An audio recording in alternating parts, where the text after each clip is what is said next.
I will introduce operation, impact, and conclusion. Okay. I found the game is too boring, so I want to make my own game. 3 steps how to play my game. First step, choose how many enemies.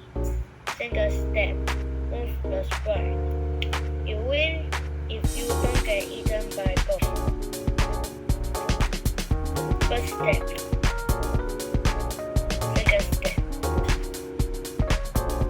My design. This two is ghosts, and this is the player.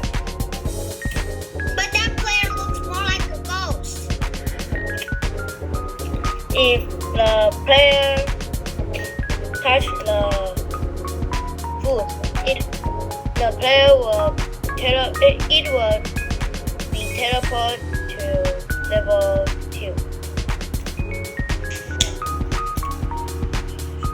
This game is designed for me. I will feel happy. I hope you feel happy after playing my game. Thank you. Okay, very good. Can you show us your game? Okay. Okay, my feet.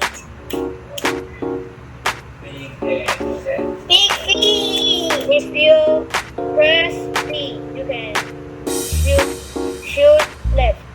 Press A, you can